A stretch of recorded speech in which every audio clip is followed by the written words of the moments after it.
এই যে বন্ধুরা শুনছো, নতুন নতুন রোমান্টিক ভালোবাসার গল্প পেতে ও শুনতে চাইলে আমাদের সাগর অফিসিয়াল চ্যানেলটি সাবস্ক্রাইব করে বেল বাটনটি অন করে দিও। লাইক কমেন্ট করতে মোটেও ভুলবেন না কিন্তু। ধন্যবাদ সবাইকে। এই মেয়ে করছেনটা কি? আনিশা ভয়ে ভয়ে পিছনে ফিরে তাকাতেই বিরক্ত মুখে দাঁড়িয়ে থাকা এক সুদর্শন পুরুষের দেখা পেল।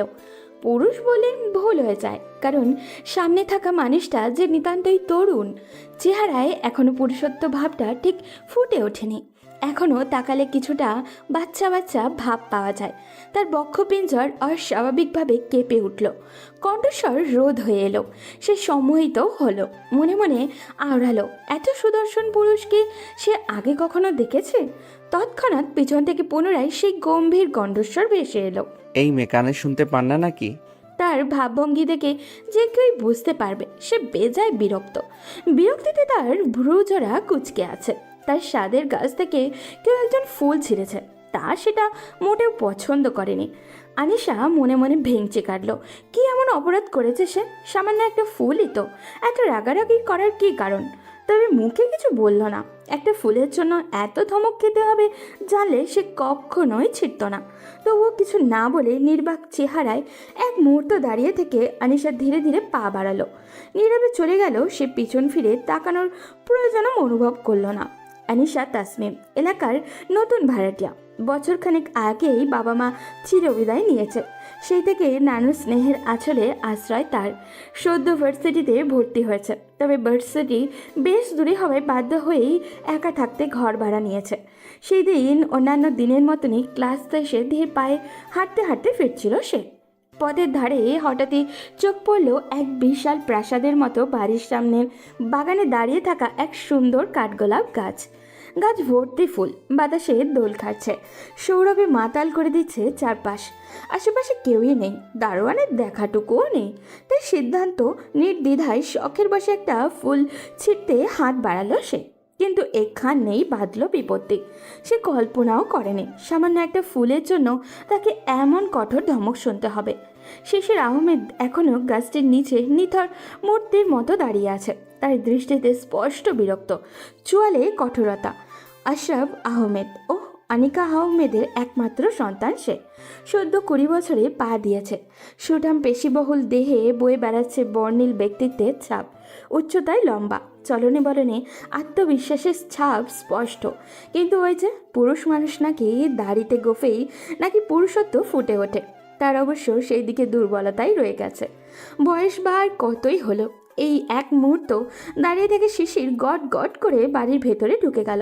হাতি ধরা চাবিটা অনায়াসে ছুড়ে দিল ঘরের এক কোণে। নিঃশব্দেই সিঁড়ি ভেঙে উঠে গেল ওপরতলায়। ছেলেকে এমন তীব্র রাগে ফুঁসতে দেখে আনিকা মাহমুদ মৃদু হাসলেন। এই গাছটি তো একসময় তিনি নিজ হাতে লাগিয়ে দিয়েছিলেন ছোট্ট শিশিরের জন্য। সেই শৈশব থেকে গাছটি তার ভালোবাসার অংশ হয়ে উঠেছে। প্রতিটি শাখা প্রশাখায় তার স্মৃতির ছোঁয়া লেগে আছে। গাঢ় লালচে গোলাপি কাঠগোলাপের গাছটি এখনো ফুলে ফুলে ভরে থাকে। শিশির চুপচাপ রুমে ঢুকে পরনের আঁটোসাঁটো থাকা শার্টটা খুলে বিছানায় শুয়ে আছে। মারাত্মক রাগ লাগছে তার। মেয়েটার বদলে কাজটি যদি একটা ছেলে করত, তাহলে তো ওই ছেলেকে মেরে ভর্তা বানিয়ে ছাড়ত সে। নেহাতি মেয়ে ছিল। ওদিকে বাসায় পৌঁছাতেই আনিশা এক ঢোক ঠান্ডা পানি গলায় ঢেলে দিল। শুকিয়ে যাওয়া কণ্ঠটা একটু প্রশান্ত পেল। কিছুক্ষণ নীরবে বসে রইল। মন থেকে আগের ঘটনাটার রেশ ঝেড়ে ফেলার চেষ্টা করলো ও। গ্রীষ্মের উষ্ণতায় শরীর ঘেমে নিয়ে একেবারে ক্লান্ত। এভাবে আর থাকা যায় না। তাই আর দেরি না করে জামাকাপড়ে হাতে নিয়ে বাথরুমের দিকে পা বাড়ালো সে। শীতল জলধারায় তার সমস্ত ক্লান্তি ধুয়ে গেল। গোসল শেষে ফ্রেশ হয়ে খাওয়া দাওয়া সারল সে। তারপর ব্যাগ থেকে একটা বই বের করলো। বইটা তার নিজের নয়, বান্ধবীর কাছ থেকে নেওয়া। পড়া শেষ করলেই কালকে ফেরত দিতে হবে। এক মুহূর্ত দেরি না করে মগ্ন হয়ে গেল গল্পের জগতে। তার আশেপাশে সব কিছু হারিয়ে গেল পৃষ্ঠার বাজে। নিস্তব্ধ প্রকৃতি, গভীর রাতের আঁচলে মোড়ানো, চারিদিকে নিকষ কালো অন্ধকারের আধিপত্য। হিমশীতল তীব্র বাতাস বইছে অবিরাম। রাতের কোলাহলযুক্ত পরিবেশে এক অপার্থিব শান্তি নেমে এসেছে।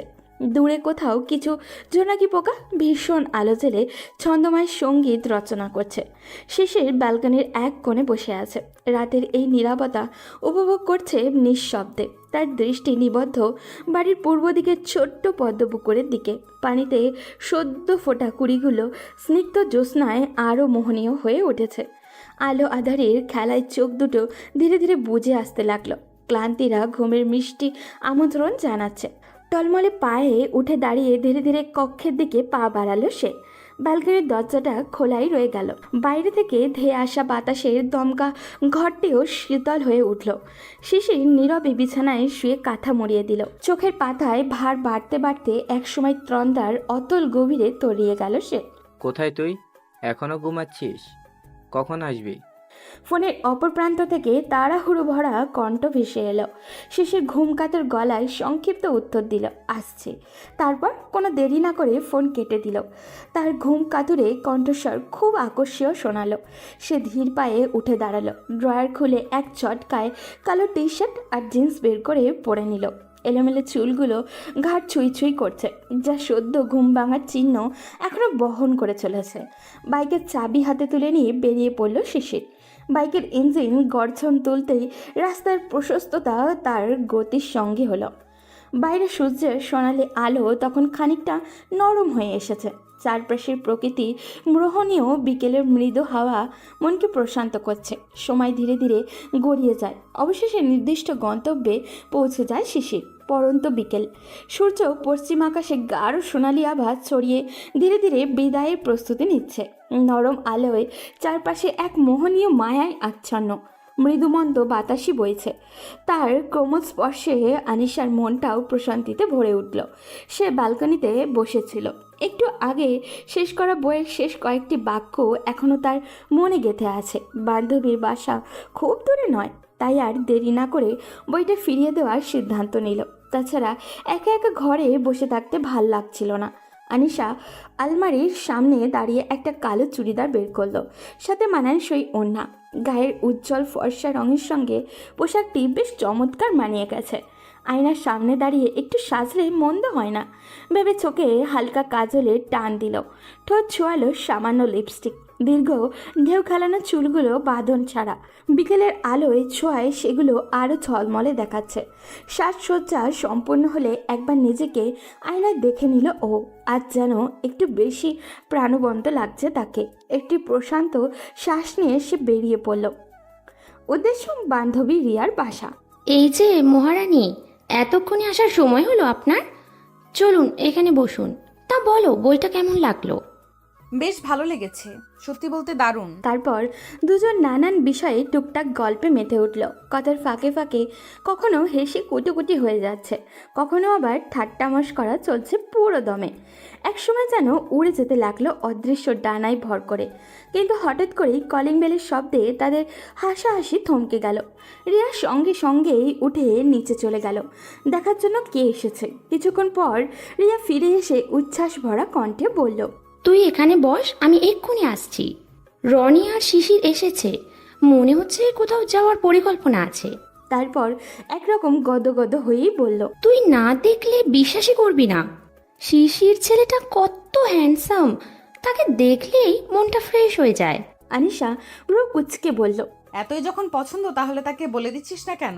রিয়ার মুখে এক মুহূর্তের জন্য উদাস ছায়া নেমে এলো। হালকা উদাস কণ্ঠে বলল, বাচ্চা একটা ছেলে, আমাকে তার বড় বোনের মতো ভাবে। তারপর যদি আমি এসব বলি তাহলে হয়তো এই বাড়িতে আসাও বন্ধ করে দেবে। তার থেকেও বড় কথা, তোর কি মনে হয় আমার সেই বজ্জাত প্রেমিক এটা জানলে আমাকে ছেড়ে দেবে? রিয়ার কথায় আনিশার মুখে হাসি দীর্ঘায়িত হলো। কেবল ঠোঁট নয়, তার চোখেও এক প্রকার দুষ্টুমি ভরা হাসির ঝিলিক খেলে গেল। আচ্ছা আচ্ছা, এখন যা তো, দেখ কিসের জন্য ডাকছে, তবে তাড়াতাড়ি ফিরে আসবি কিন্তু। রিয়া এক গাল হাসি দিয়ে বলল, আচ্ছা। তারপর হালকা পায়ে সিঁড়ি বেয়ে নিচে নেমে গেল। এই রিয়াফু, অনেকদিন পর শিশির এসেছে, তার জন্য কিছু এনে দে দ্রুত। শিশির হালকা অস্বস্তি প্রকাশ করলো, কিন্তু তার মুখে খুশির রেখা স্পষ্ট। রিয়াকে দেখে তার মনটা ভরে উঠল। না না, এসব কিছু দরকার নেই। আপু তুমি কেমন আছো? আর আঙ্কেল আন্টিকে তো দেখতে পাচ্ছি না। রিয়া একটু হালকা হেসে বলল, আমি ভালো আছি শিশির, বাবা মা খালামণির বাসায় গেছে, আরও কিছুদিন থাকতে পারে। শিশির একটু কটাক্ষ করলো। তুমি তো দিন দিন বুড়ি হয়ে যাচ্ছ, শ্বশুর বাড়িতে যাওয়ার ইচ্ছে নেই নাকি? মোটেই আমি বুড়ি হয়ে যাইনি, বয়স তো বেড়েছে ঠিক, তবে এখনই বিয়ের ঝামেলায় জড়াতে চাইছি না। ভাবতেছি তোমার আর রনির বিয়ে দিয়ে কয়েকদিন তোমাদের বউদের জ্বালিয়ে তারপর বিয়ের পিড়িতে বসবো। রিয়া খিলখিল করে হেসে উঠল। সে ওপরে চলেই যাচ্ছিল, তখন শিশির তাকে ডেকে উঠল। কোথায় যাচ্ছ? এখানেই বসো না। বাড়িতে যেহেতু কেউ নেই, ঘরে একা একা কি করবে? তাছাড়া আমি আর রনি একটু ঘুরতে বের হব, চাইলে তুমি যেতে পারো। আমি যাব না শিশির, আমার বন্ধু এসেছে, ওপরে আমার জন্য অপেক্ষা করছে। রনি তার মুখের অভিব্যক্তি পরিবর্তন করলো, ভ্রুকুচকে গম্ভীরভাবে বলল। বন্ধু, তাও আবার বাড়িতে? রিয়া একটু থতমত খেয়ে গেল। কোথা থেকে তার বন্ধু আসবে সে খানিকক্ষণ ভাবলো, তারপর মাথা চুলকিয়ে বলল। না না, বন্ধু নয়, বান্ধবী। ওহ, নাম কি তার? রনি প্রশ্ন করলো, তার কণ্ঠে কিছুটা আগ্রহ প্রকাশ পেল। আনিশা, তুই তো ওকে চিনিস তাই না? হ্যাঁ। মেয়েটাকে ঘরে একা একা বসিয়ে রেখেছিস কেন? নিয়ে আয়, অনেক দিন হলো ওকে দেখিনি। মেয়েটা ভারী মিষ্টি, তোর মতো বজ্জাত অন্তত নয় সে। তোর বদলে যদি ও আমার বোন হতো, তাহলে তোর মতো ডাইনির বোঝাটা আমার গাড় থেকে নেমে যেত। রনির কথায় মুহূর্তে হাসির রোল পড়ে গেল সেখানে। রিয়া আনিশাকে ডাকতে উপরে চলে গেল। চল আমার সাথে নিচে আয়, রনি তোকে ডাকছে। কেন? এত প্রশ্ন করিস কেন বলতো? নিচে গেলেই তো দেখতে পাবি। আনিশা সিঁড়ি বেয়ে নিচে নামতেই কারোর দু চোখের দৃষ্টি বিস্ফোরিত হলো। চোখজোড়া থমকে গেল, সাথে কারোর হৃদস্পন্দন অস্বাভাবিক গতিতে বেড়ে গেল। হয়তো সেখানেই সময় তার গতিপথ হারালো। চারপাশে ঘোর নিস্তব্ধতা বিরাজ করছে। একজোড়া মানবী একে অপরের দিকে সম্মোহিত দৃষ্টিতে তাকিয়ে আছে। জাগতিক এক অজানা টানে দুজনের পরস্পরের প্রতি আকর্ষিত হচ্ছে। এর পরিণতি কি হবে? প্রণয় নাকি অন্য কিছু? শেষেই নির্বাক দৃষ্টিতে তাকিয়ে আছে। উপর থেকে নিচে নেমে আসা অপার্থিব সৌন্দর্যের পরিটি যেন তার মুগ্ধতা চারিদিকে ছড়িয়ে দিচ্ছে। কিন্তু খানিক বাদেই শিশিরের মনের গভীরে কৌতূহলের সুর বেজে উঠল। কোথায় দেখেছে সে মেয়েটিকে? স্মৃতির পাতায় হাতড়ে খুঁজতে খুঁজতে হঠাৎই এক ঝলক চেনা চেহারাটা ফুটে উঠল। আরে, এ তো সেই মেয়েটা। তবে কি মেয়েটি রিয়ার বান্ধবী? যদি রিয়া আপুর বান্ধবী হয় তাহলে তো তার 1 বছরের সিনিয়র। শিশিরের মনের ভেতর থেকে এক ব্যঙ্গাত্মক কণ্ঠস্বর ভেসে এলো। রিয়া আপুর বান্ধবী নয় তো কি তোর বান্ধবী? কাল পর্যন্ত যে মেয়েটিকে ধমক দিয়েছিস, আজ তাকেই দেখে মুগ্ধ হয়ে পড়েছিস। আহা, কি অপার বিস্ময়! নিজের মনের প্রত্যুত্তরে আনমনেই কিঞ্চিত হেসে উঠল তার উদর যুগল। অন্যদিকে আনিশা প্রথমে হতবাক হয়ে তাকিয়েছিল এই সুদর্শন তরুণের দিকে, যার এলোমেলো চুল, গায়ে আঁটোসাঁটো বসে থাকা টি শার্ট আর নিষ্পাপ মুখবয়ব সৌন্দর্যের জ্যোতি ছড়াচ্ছিল। তবে মুহূর্তেই তার স্মৃতি স্পষ্ট হয়ে উঠল। এ তো সেই ছেলেটি যে নির্বিকার ভঙ্গিতে তাকে ফুল ছেঁড়ার অপরাধের ধমক দিয়েছিল। ক্রোধের দাহে আনিশার চোখ মুখ কঠোর হয়ে উঠল, যেন দগ্ধ হওয়া আগুনের শিখা। সে মুখ ফিরিয়ে নিয়ে নির্লিপ্ত ভঙ্গিতে সোফায় বসে রইল। রনি তাকে নানান প্রশ্ন করছে, কেমন আছো, খেয়েছো কি, কখন এসেছো কি? আনিশা শুধু সংক্ষিপ্ত হ্যাঁ বলেই দায় সেরেছে। একবারও তাকায়নি শিশিরের দিকে, ভুল করেও নয়। যদি সে একবার তাকাতো, যদি দেখতো একজোড়া চোখ অপলক দৃষ্টিতে তার দিকে স্থির হয়ে আছে গভীর মুগ্ধতায়, সে কি বুঝতে পারতো সেই তরুণের নয়নে কি অসীম আকুলতা জড়িয়ে আছে, কি নিবিড় আবেগে প্রেমের ভাষা কথা বলছে? হায়, যদি সে একবার শুধু চোখ তুলে চাইতো। আনিশা সবার কাছ থেকে বিদায় নিয়ে বাসায় ফিরছে। এমন সময় যে বাসাটি তাকে নির্ভর প্রশান্তি দিত, আজ সেই তার কাছে অচেনা হয়ে উঠেছে। একজন অজানা অস্বস্তি তাকে গ্রাস করেছে প্রতিনিয়ত। এর কারণ এ বাড়ির কিছু পুরুষের দৃষ্টি অনাকাঙ্ক্ষিত ও অস্বস্তিকর। তাই সে সিদ্ধান্ত নিয়েছে যত দ্রুত সম্ভব এই বাড়ি ছাড়বে। সে নতুন ঠিকানা খুঁজবে, এমন এক আশ্রয় যেখানে নিঃশ্বাস নিতে পারবে মুক্ত বাতাসে। বাড়ি পৌঁছেই দ্রুত হাত মুখ ধুয়ে রান্নায় মন দিল সে। একা মানুষের জন্য অল্প রান্নাই যথেষ্ট, তাই বাড়তি ঝামেলার প্রয়োজন নেই। কাজ শেষ করে একটুখানি তৃপ্তি নিঃশ্বাস ফেলে খাবার খেয়ে নিল। স্মার্টফোনটা হাতে নিয়ে আনিশা ধীরে ধীরে বিছানায় শুয়ে পড়ল। চারপাশ নিস্তব্ধ, শুধু ফোনের আলো ক্লান্ত চোখ পড়ছে। প্রথমেই নানুকে কল দিল সে। বার কয়েক রিং বাজতেই ওপাশ থেকে কণ্ঠ ভেসে এলো তার মামির, এই একমাত্র মানুষ যিনি কখনোই তাকে মন থেকে আপন করে নেননি, বরং তাকে সংসারের বোঝা হিসাবে দেখেন। আনিশার বাবা মা হারানোর পরও তিনি যা করেছেন তা কেবল তার মায়ের রেখে যাওয়া সম্পত্তির জন্য। আনিশা মৃদু স্বরে বলল, কেমন আছো মামি? বাড়ির সবাই কেমন আছে? উপাস থেকে তীক্ষ্ণ কণ্ঠের উত্তর এলো, আমরা ভালো আছি, কিন্তু এই অসময়ে ফোন করার কারণ কি? আবার টাকা চেতে কল দিয়েছো নাকি? শোনো মেয়ে, তোমার মামা আর 1 টাকাও দিতে পারবে না। আমাদেরও সংসার আছে, বুঝলে? সব টাকা যদি তোমার পিছনে ঢেলে দিই, তবে আমাদের সংসার চলবে কি করে? আনিশার গলা শুকিয়ে এলো, তবু ধীর কণ্ঠে বলল, টাকার জন্য ফোন করিনি মামি, নানুর সাথে একটু কথা বলতে চেয়েছিলাম, শুধু সেই জন্যই কল দিয়েছিলাম। কথা শেষ করেই কাপা কাপা হাতে ফোনটা কেটে দিল সে। এ তো নতুন কিছু নয়, প্রতিবারই এমন শত শত তিক্ত বাক্যের আঘাত সয়ে যেতে হয় তাকে। মামি কখনোই সুযোগ হাতছাড়া করেন না তাকে কথার তীর ছুঁড়ে বিদ্ধ করার জন্য। আনিশার চোখ জোড়া টলমল করছে, দৃষ্টির কোণে জমে থাকা অশ্রুর ভার আর সইতে না পেরে এক ফোঁটা নুন জল নিঃশব্দেই গড়িয়ে পড়ল তার গাল বেয়ে। কান্নায় গলা বুজে আসছে, হৃদয়ের গভীরের ক্ষতগুলো যেন একে একে মুখ খুলছে।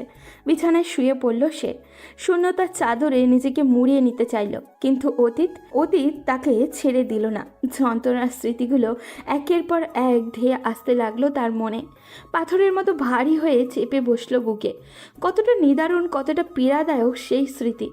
এক মুহূর্তের জন্য শান্তি দেয় না, বরং প্রতিনিয়ত ধাওয়া করে, মানসিক অস্থিরতা দহন জাগিয়ে রাখে। সহ্য করতে না পেরে আনিশা অস্ফুট স্বরে চুল মুঠো করে ধরে ফিস ফিস করে উঠল এক করুণ আর্তনাদে। ওদিকে ঘোরাঘুরি শেষে রনিকে বাড়ি পৌঁছে দিয়ে শিশিরও ক্লান্ত পায়ে নিজের বাসায় ফিরল। দরজা খুলেই মায়ের স্নিগ্ধ মুখখানা দেখে এক অপার্থিব প্রশান্তি ছুঁয়ে গেল তাকে। কি গভীর মমতা, কি শান্ত সৌন্দর্য তার চেহারায়। ঠিক যেন শিশির থমকে গেল, ঠিক যেন ওই মেয়েটিরই মতো। নিজের ভাবনায় নিজেই চমকে উঠল সে। কী সব ভুলভাল ভাবছে, মাথায় একটাই ছবি ঘুরপাক খাচ্ছে, বারবার অনাকাঙ্ক্ষিত অতিথির মতো প্রবেশ করছে স্মৃতিতে। গতকাল সকালেই তো দেখেছিল মেয়েটিকে, অথচ ভালো করে লক্ষ্যই করেনি তার মুখ। মনের এলোমেলো চিন্তা দূর করতে শিশির এগিয়ে গিয়ে মাকে জড়িয়ে ধরল, ভালোবাসার সিক্ত এক চুম্বন এঁকে দিল তার ললাটে। মা স্নেহ ভরে মাথায় হাত বুলিয়ে দিয়ে তাকে ও তার বাবাকে খেতে ডাকলেন। শিশির নীরবে খাওয়া শেষ করলো, তারপর নিজের ঘরে গিয়ে বিছানায় গা এলিয়ে দিল। অফিসের কাজে চাপে ক্লান্ত হয়ে পড়েছে সে। যদিও অফিসটা বাবার, তবুও বাবার অনুপস্থিতিতে সব দায়িত্ব সামলাতে গিয়ে সে নিঃশেষ হয়ে যাচ্ছে। বাচ্চা ছেলে, এখনও কলেজের গণ্ডি পার করেনি, তার উপরে এত বড় অফিসের চাপ একটু বেশি হয়ে যাচ্ছে। চোখের পাতা ভারী হয়ে আসছে, অথচ ঘুম কিছুতেই আসছে না। আনমনেই ফিস ফিস করে বলল, আচ্ছা মেয়েটির নামটা যেন কি ছিল? মুহূর্তেই তার মনে বিদ্রুপের সুর উত্তর দিল, আহা কি প্রেমিক তুমি শিশির, কাল ধমক দিয়েছ, আজ প্রেমে পড়েছ, আর আজকের মধ্যে নামটাও ভুলে গেলে। বাহ, চমৎকার ব্যাপার। নিজের মনে ব্যঙ্গাত্মক উত্তর শুনে শিশির বিরক্তিতে কপাল কুঁচকে ফেলল। নামটা ভুলে গেছে ঠিক আছে, কিন্তু তাই বলে তার মনই তাকে ব্যঙ্গ করবে কেন? কেন তার নিজের মনই তাকে প্রেমকে উপহাস করছে? আচমকা একটা ব্যাপারে খেয়াল করলো সে কি নিজেই নিজেকে প্রেমিক বলছে?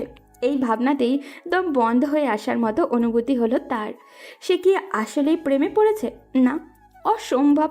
নিজের চিন্তাভাবনাগুলোকে যেন তাল গোল পাকিয়ে যাচ্ছে, মস্তিষ্ক কাজ করতেই চাইছে না আর। এখন সে ক্লান্ত, বড্ড ক্লান্ত। খানিক পরেই শিশির গভীর নিদ্রায় আচ্ছন্ন হয়ে গেল। অজানা এক স্বপ্নলোকে, যেখানে হয়তো কোনো এক অমায়িক মেয়ের মুখচ্ছবি ঝলসে উঠবে চাঁদের মায়াবী আলোয়।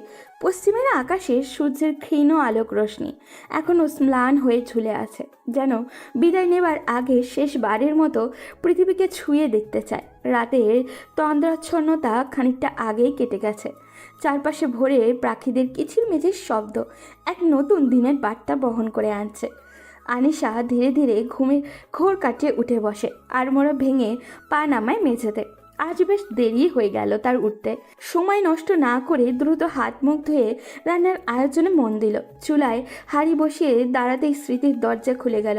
অতীতের চেনা মুখ, পুরনো দিনের আবেগ, হারিয়ে যাওয়া মুহূর্তগুলো একে একে চোখের সামনে স্পষ্ট হয়ে উঠল। প্রবল বৃষ্টি ঝরছিল সেদিন, আকাশ উন্মুক্ত, প্রকৃতি অজানা আশঙ্কায় শিহরিত।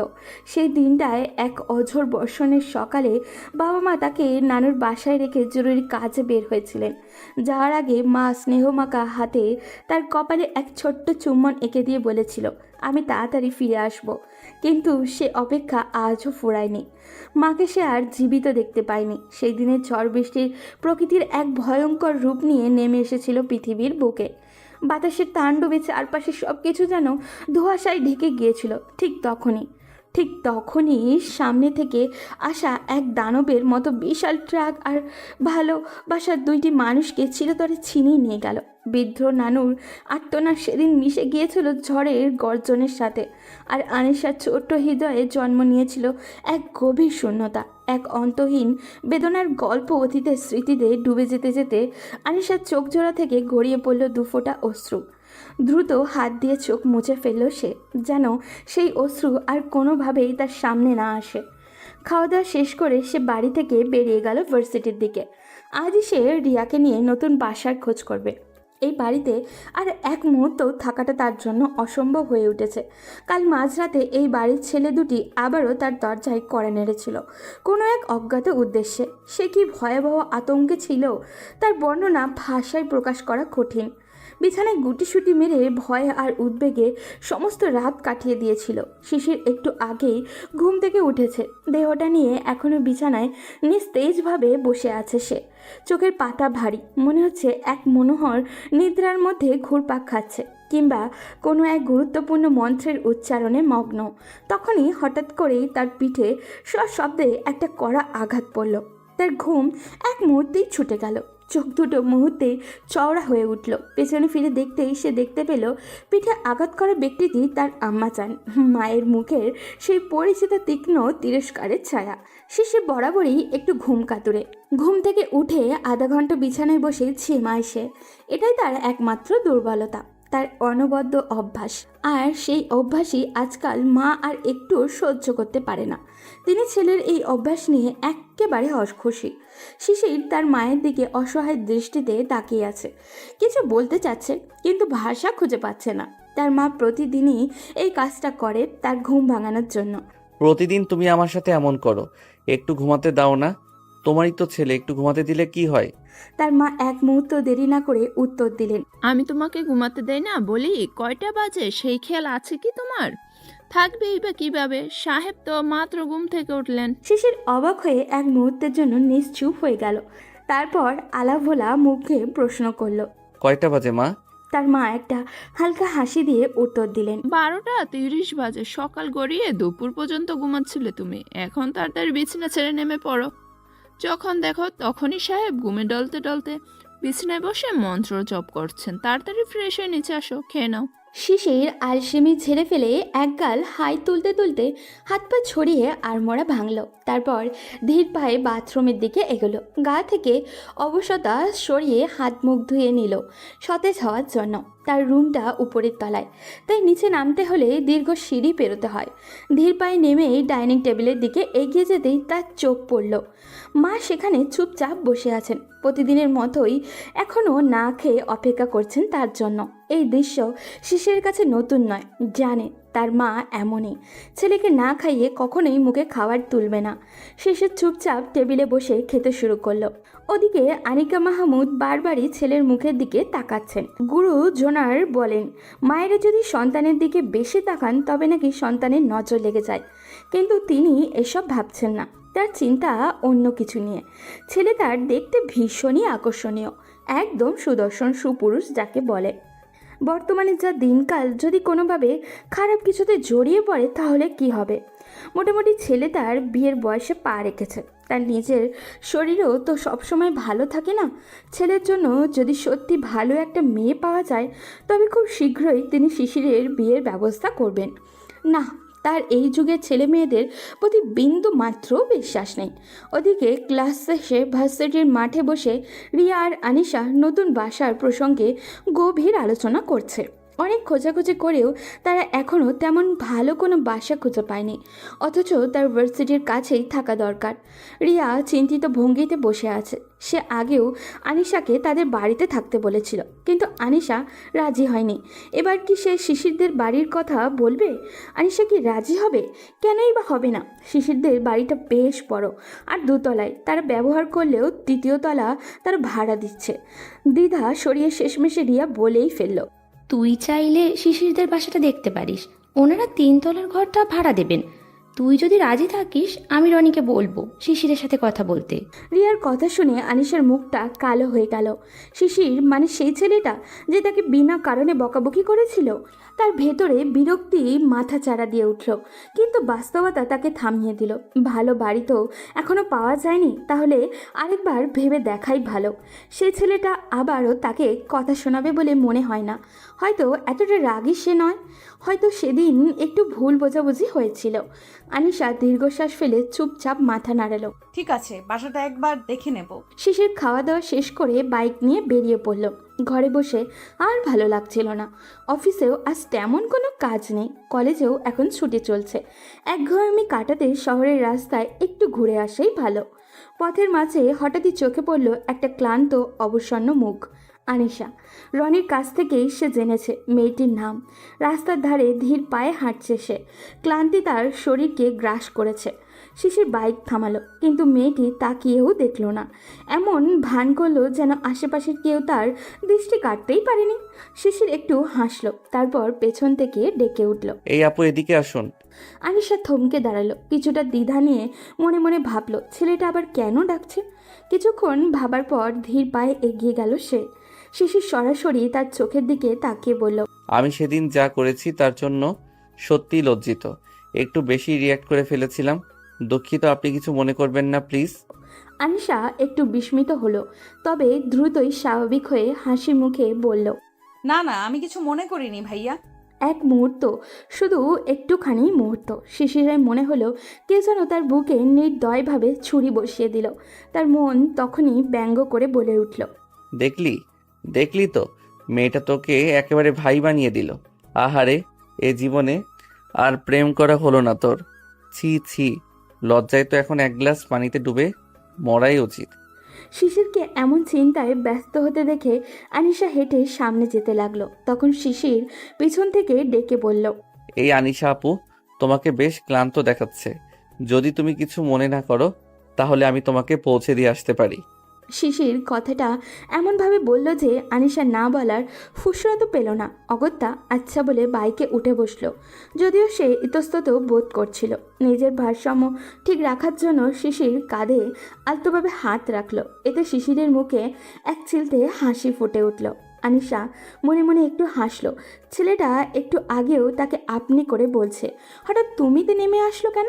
নির্জন প্রকৃতি, অস্তগামী সূর্যের রক্তিম আভায় আকাশ মোহময় দীপ্তি ছড়াচ্ছে। পথের দুই প্রান্তে শীতল ছায়া বিস্তার করে আছে গাছগুলো। বাইক চলছে আপন গতিতে।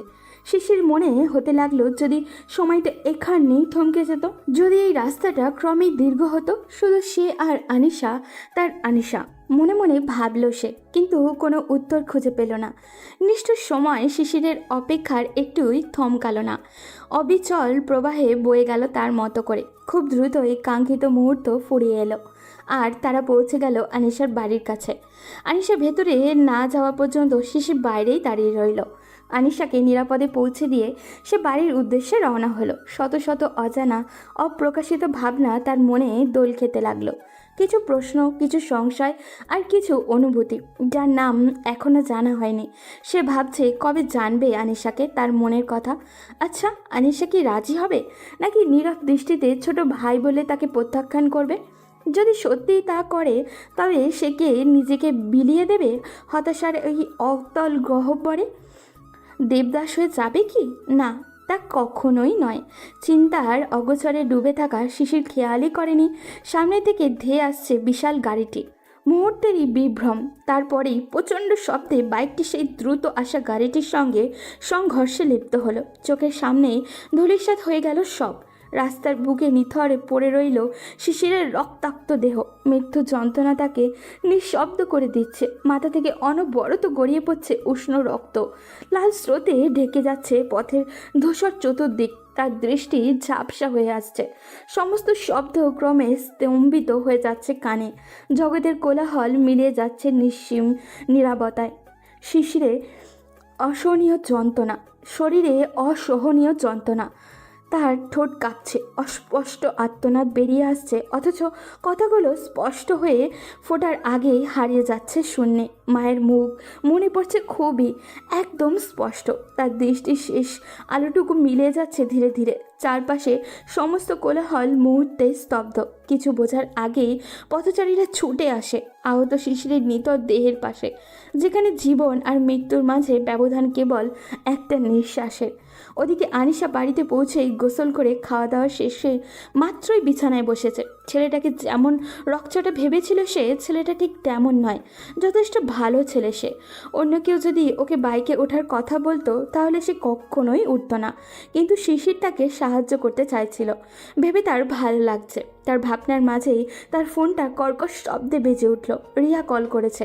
হ্যালো আনিশা, তুই কি আমার সাথে একটু হাসপাতালে যেতে পারবি? কেন, কি হয়েছে তোর? আমার কিছুই হয়নি, শিশির বাইকে অ্যাক্সিডেন্ট করেছে, খুব গুরুতর জখম হয়েছে ওর। আনিশা বিশ্বাস করতে চাইছে না যেন একটু আগেই না তাকে পৌঁছে দিয়ে গেছে ছেলেটা। আনিশা আতঙ্কিত স্বরে রিয়াকে বলল। আমি আসছি, তুই বের হ বাড়ি থেকে, এরপর দুজনে একসাথে যাব। রিয়া আচ্ছা বলতেই সে তৎক্ষণাৎ কলটা কেটে দিল। আশরাফ আহমেদ এবং আনিকা মাহমুদ হন্ততন্ত পায়ে হাসপাতালে প্রবেশ করলেন। তাদের কলিজার যন্ত্রণা দগ্ধ হয়ে যাচ্ছে প্রাণপ্রিয় ছেলেটার এহনে অবস্থা দেখে। আশরাফ আহমেদ গভীর মুখে বেঞ্চিতে বসে আছেন। তার খুব কষ্ট হচ্ছে। ছেলেকে বড্ড ভালোবাসলেও প্রকাশ করেন না তিনি। পুরুষ মানুষ হওয়ায় সবার সামনে কাঁদতেও পারছেন না। মুখখানা ভয়াবহ, কঠিন, অথচ মনে কি ভীষণ যন্ত্রণা। ইতিমধ্যেই আনিশা আর রিয়া হাসপাতালে এসে পৌঁছেছেন। রনি আগেই চলে এসেছে। আনিকা মাহমুদ ছেলের এই মর্মান্তিক অবস্থা সহ্য করতে পারছেন না। কেঁদে কেটে বুক ভাসাচ্ছেন। খুব ভালোবাসেন ছেলেকে তিনি। ছেলে অন্তঃপ্রাণ, প্রতি মুহূর্তে চোখে হারান। সে ছেলের এই অবস্থা কিছুতেই মেনে নিতে পারছেন না তিনি। আনিশা আর রিয়া মিলে তাকে সামলাচ্ছেন। আনিশার খুব খারাপ লাগছে, অনুশোচনা হচ্ছে তার। তাকে পৌঁছে দিয়ে বাড়ি ফেরার পথেই তো আহত হয়েছেন শিশির। কথা ভাবতে তার ভীষণ মন পুড়েছে। আনিশা কেবিনের বাইরে থেকে শিশিরকে এক পলক দেখল। পেশিবহুল শরীরটা নিথর হয়ে পড়ে আছে। মাথার সাদা ব্যান্ডেজটা এখনও রক্তে ভিজে আছে। মুখে অক্সিজেন মাস্ক, হাতে ক্যানোলা লাগানো, তাতে স্যালাইন চলছে। মুখটা অস্বাভাবিক ফ্যাকাশে। আনিশার মনে হলো তার হৃদয় যন্ত্রণাটা কেউ খামচে ধরছে। আনিশার চোখ পানিতে টলমল করছে, যে কোনো সময় তা গড়িয়ে পড়বে। বাবা মা ছাড়া আর কারোর জন্য কখনো কেঁদেছে কি না সে জানে না, কিন্তু শিশিরের জন্য তার কষ্ট হচ্ছে, ভীষণ কষ্ট হচ্ছে। ধরণীতে অন্ধকার ছেয়ে আছে। নিকষ কালো অন্ধকারের চাঁদ তার উজ্জ্বল কিরণ ছড়াচ্ছে। আকাশে তারাগুলো মিটমিট করে জ্বলছে। কেউ একজন কাঁদছে, কিন্তু নিঃশব্দে। তার দৃষ্টি তন্দাচ্ছন্ন আকাশে। আনিশা আর রিয়া সে রাতে বাড়ি ফেরেনি, তারা কেউই ফেরেনি। শিশিরের অবস্থা আগের থেকে খানিকটা ভালো। অক্সিজেন মাস্ক খুলে নেওয়া হয়েছে, স্যালাইন চলছে, জ্ঞান ফিরেছে। ভাগ্যক্রমে বেঁচে গিয়েছে সে। আশরাফ আহমেদ এবং আনিকা মাহমুদ তার সাথে দেখা করতে কেবিনে ঢুকেছেন। আনিকা মাহমুদ শিশিরের মাথায় হাত বুলিয়ে দিচ্ছেন। তার দু চোখ বেয়ে অশ্রু ঝরছে। শিশির আবেশে চোখ বন্ধ করলো। তীব্র যন্ত্রণা শেষে মায়ের সামান্য আদরটাই তার ব্যথা নাশক হিসাবে কাজ করলো। আশরাফ আহমেদ ছেলের দিকে তাকিয়ে আছেন। তার একমাত্র আদরের ছেলে, ভীষণ ভালোবেসে বড় করেছেন তিনি। ছেলেকে আগের থেকে সুস্থ দেখে তার হৃদয় শীতল হচ্ছে। সন্তানের জন্য হাহাকার করতে থাকা তার অশান্ত মনটা ছেলেকে দেখে নিমেষেই শান্ত হয়ে গেল। ওরা দুজনে বেরিয়ে যেতেই রিয়া কেবিনে ঢুকলো। রিয়াকে দেখে শিশির খুশি হলো। তার বোন নেই, রিয়াকে সে নিজের বড় বোনই ভাবে, কিন্তু তার চোখ জোড়া রিয়ার পাশে অন্য কাউকে খুঁজছে। রিয়া খানিক বাদেই কেবিন থেকে বেরিয়ে গেলে শিশির মনে হলো শিশিরের চোখে আনিশাকে খুঁজছে। হঠাৎই তার মনে হলো আনিশা কেন আসতে যাবে এখানে। সে হয়তো জানেও না তার এই অবস্থার ব্যাপারে, কিন্তু তাকে অবাক করে দিয়ে আনিশা ধীর পায়ে কেবিনের সামনে এসে নিশ্চুপভাবে দাঁড়িয়ে আছে। শিশিরের মনে শীতল হাওয়া বয়ে গেল। হৃৎস্পন্দন ধীরে ধীরে বাড়তে শুরু করলো। ক্রমে তা অস্বাভাবিক হলো। মনে হলো বুকের ভেতরে কে যেন হাতুড়ি পেটাচ্ছে, যেন এক্ষুনি পাঁজরের হাড়গুলো ভেঙে যাবে। শিশির আনিশাকে ভেতরে আসতে বলল। বেশ খানিকটা সময় পেরিয়ে গেছে। আনিশা শিশিরকে কি বলবে ভেবে পাচ্ছে না। সে চুপচাপ দাঁড়িয়ে আছে। কিছুক্ষণ পর সে রিনরিনে কণ্ঠে শিশিরকে বেশ কয়েকটা প্রশ্ন করলো। শিশির উত্তর দিতে পারল না। গলাটা তার শুকিয়ে আসছে। সে তৃষ্ণার্ত, ভীষণভাবে তৃষ্ণার্ত। সে পানি চাইল আনিশার কাছে। আনিশা হন্তদন্ত হয়ে পানি ভর্তি গ্লাস নিয়ে এলো। শিশির যন্ত্রণায় উঠতে পারছে না। আনিশার খুব মায়া হলো। সে শিশিরকে উঠতে সাহায্য করতে চাইল, কিন্তু তার দুহাত সে পেশিবহুল শরীরে পুরোপুরি ধরতে ব্যর্থ হলো। সে শিশিরকে ভালো করে ধরে উঠে বসতে সাহায্য করলো। লজ্জায় তার মুখখানি লাল টমেটো হয়ে গেছে। শিশু কিঞ্চিত ঠোঁট ছড়িয়ে হাসল। তার প্রেয়সীর লজ্জারাঙা মুখশ্রী দেখে যেন আনিশার লজ্জা কয়েকশো গুণ বেড়ে গেল। আনিশা তাকে পানি খাইয়ে দিলে সে নিজের গলাটা ভিজিয়ে নেয়। আনিশা এখনও চুপচাপ দাঁড়িয়ে আছে। সে ইতস্তত বোধ করছে। কী বলবে সে খুঁজে পেল না। খানিক বসে থেকে সে চলে যেতে উদ্যত হলেই শিশির পিছন থেকে তার হাত আঁকড়ে ধরল। কেবিনের বাইরে থেকে তা স্পষ্ট দেখতে পেল আনিকা মাহমুদ। ধীরে ধীরে সময় অতিবাহিত হয়। দিনের পর রাত, আর তারপর নতুন সূর্যোদয়। টানা 1 সপ্তাহ হাসপাতালে কাটানোর পর গতকাল শিশিরকে বাড়ি নিয়ে আসা হয়েছিল। আপাতত সে ঘুমে বিভোর। তাকে ঘুমের ঔষধ দেওয়া হয়েছে। মাথার ব্যান্ডেজটা এখনও রয়েই গেছে। মাহমুদ ছেলের মাথায় হাত বুলিয়ে দিচ্ছে। আজকাল ছেলের জন্য বড্ড চিন্তা হয় তার। সে না থাকলে কে তার ছেলেকে এভাবে দেখে রাখবে? কথায় আছে না, সন্তানের বাবা মায়ের কাছে সব সময় সেই ছোটই থেকে যায়। ইতিমধ্যেই শিশিরের সাথে রনির কথা হয়েছে আনিশার বাসা ভাড়ার ব্যাপারে। সে তার মাকে জানিয়েছে। মায়ের সম্মতি পেয়েই সে আনিশাকে আসতে বলেছে। আনিশা তার জিনিসপত্র নিয়ে গতকাল এখানে উঠেছে। রৌদ্রোজ্জ্বল সকাল। আকাশে মেঘের ছিটে ফোঁটাও নেই। নীলাভ মেঘহীন আকাশ যেন হীরের মতো চকচক করছে। আনিশা সারা রাত ঘুমোতে পারেনি। চোখ জ্বালা করছে, শরীরটা আড়স লাগছে। 3 দিন হয়ে গেল সে এখানেই উঠেছে। অচেনা জায়গায় থাকার অভ্যাস না থাকায় রাতে ঘুম চোখে ধরা দিচ্ছে না। সে বিছানা গুছিয়ে ফ্রেশ হয়ে নিল। সে নিজেই রান্না করত, কিন্তু আনিকা মাহমুদ তাকে রান্না করতে দেননি।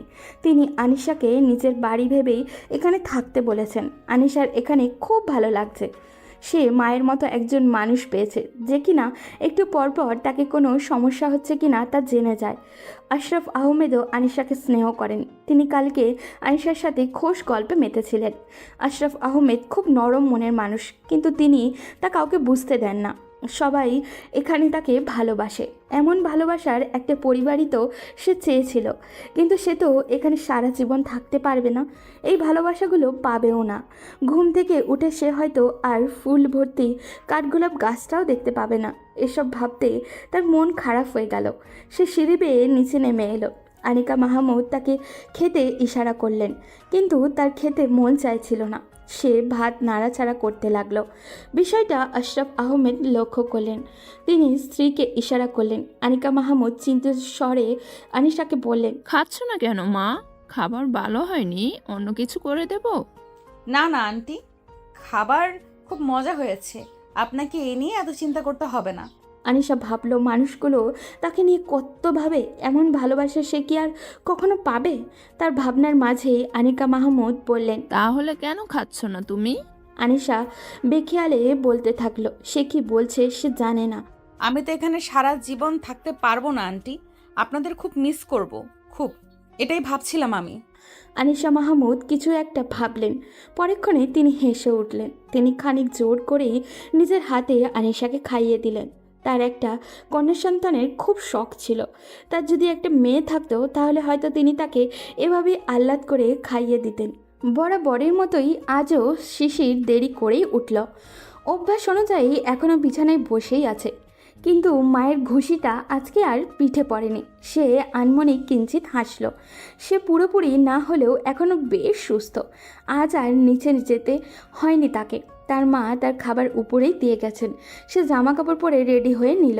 যেভাবেই হোক সে আজকে অফিস যাবে। বাবার সাথে ক্লাস 7-এ ওঠার পর থেকে সে অফিস যেত। কিছুদিন অসুস্থ থাকার বাহানায় তার বাবা তাকে অফিসে যেতে দেননি। তাই সে চুপে চুপে বাড়ি থেকে বেরিয়ে এসেছে। নিঃশব্দে গেটটা ভালো মতো লাগিয়ে দিয়েছে। বাড়ি থেকে যখন বের হয়ে গেছে তাহলে সে এখন নিশ্চিত অফিসে যেতে পারবে। তাকে কেউ দেখেনি ভাবতেই সে বেজায় খুশি হলো। কিন্তু সে হয়তো দেখতেই পায়নি তার আম্মাজান জানলা দিয়ে তার কর্মকাণ্ড দেখে মিটমিটিয়ে হাসছেন। আনিশা আজ ভার্সিটিতে যায়নি। সে শিশিরদের পুরো বাড়িটা ঘুরে ঘুরে দেখছে। বাড়িটা বিশাল বড়, ভিতর থেকে যেন এক রাজকীয় জমকালো প্রাসাদ। বাড়ির ভেতরটা শৌখিন জিনিসপত্রে সাজানো। বাড়ির আনাচে কানাচে আভিজাত্য লুকিয়ে আছে। আনিশার রুমটা খুব সুন্দর।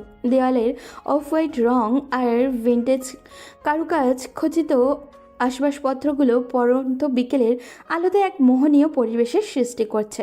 সে রুমের ব্যালকনিতে বসে আছে। এখান থেকে কাঠগোলাপ গাছটা স্পষ্ট দেখতে পাওয়া যায়। গাছটা ফুলে ভারে নুয়ে আছে। গাছটিকে দেখে তার শিশিরের কথা মনে পড়েছে। সেদিন শিশির তার হাত ধরার পর তাকে কিছু বলতে চাইছিল, কিন্তু আনিশা হাত ছাড়িয়ে কেবিন থেকে বের হয়ে গেছে। এরপর থেকে সে একবারেও শিশিরকে দেখতে চায়নি। তার বাড়িতেই থেকে তাকেই দেখতে চায়নি। কাকতালীয়ভাবে তাদের সামনাসামনি কথা বলার সুযোগও খুব কমই হয়েছে। ব্যাপারটা আশ্চর্যের না? সেদিন শিশিরের চোখে কিছু একটা তো ছিল। কী ছিল? ভালোবাসা নাকি প্রণয়? আনিশার পক্ষে সে দৃষ্টি উপেক্ষা করা অসম্ভব ছিল। তার চোখ জোড়া কিছু একটার আকুতি প্রকাশ করছিল। কিছু একটা তো বলতে চেয়েছিল সে, কিন্তু আনিশা নিষ্ঠুর মানবীর মতো চলে এসেছে। গধূলি বেলায় অপার্থিব সৌন্দর্যের পর রাতের নিকষ কালো অন্ধকারের দেখা মিলেছে। আনিশা রাতের খাবার খেয়ে নিয়েছে। সৌভাগ্যক্রমে খাবার টেবিলে শিশিরকে দেখতে পেয়েছে সে। দুই একবার তাদের চোখাচোখিও হয়েছে। চোখাচোখি হওয়া মাত্রই শিশিরের সেই চিরচেনা নজরকাড়া মিষ্টি হাসিটা দেখতে পেয়েছিল সে। আনিশার মনেই হয় না শিশিরের 21 বছর। না, চেহারায় বোঝা গেলেও আচরণে কিছুতেই বোঝার উপায় নেই সে 21 বছরের অপ্রাপ্ত বয়স তরুণ সে। অফিস আর দায়িত্বে তাকে বেশ সুপুরুষই মনে হয়। শিশিরের চিন্তা মাথা থেকে ঝেড়ে ফেলে পড়তে বসলো সে। খানিক বাদে ঘুমিয়ে পড়বে। যথেষ্ট রাত হয়েছে, এখন না ঘুমালে ভোরে উঠতেই পারবে না।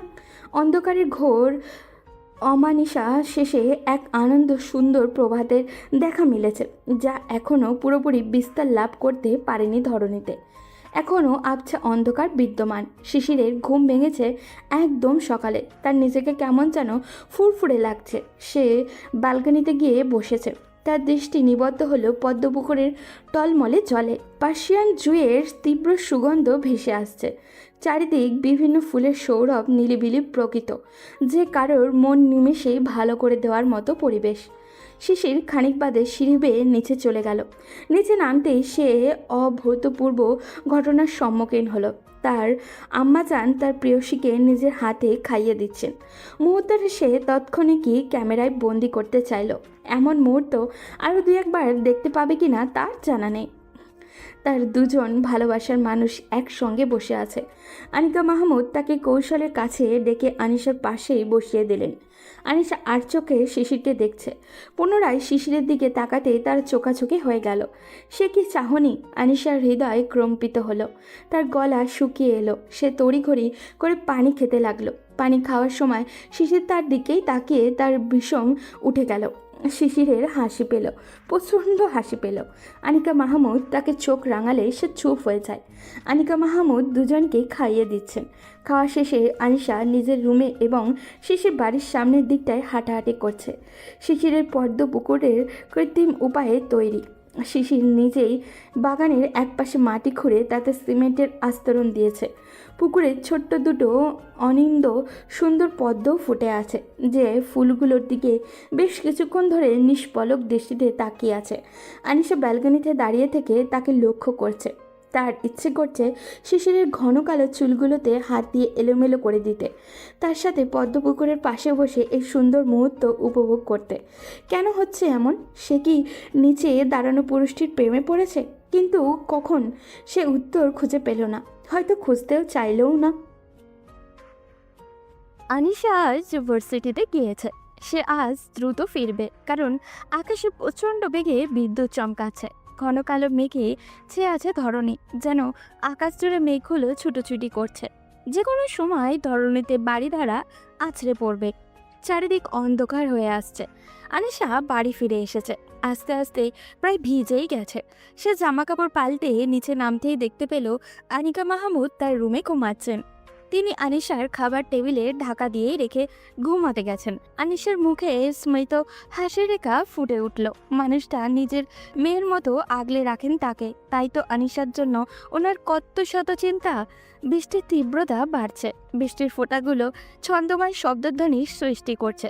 বৃষ্টির ফোঁটাগুলোকে আনিশার ছুঁয়ে দিতে খুব ইচ্ছে করলো। ভীষণভাবে ভিজতে ইচ্ছা করলো ওর। আজ সে ভিজবে, প্রাণ খুলে ভিজবে, বৃষ্টিতে দুহাত মেলে ভিজবে। কিন্তু তার জন্য তো ছাদের চাবির প্রয়োজন।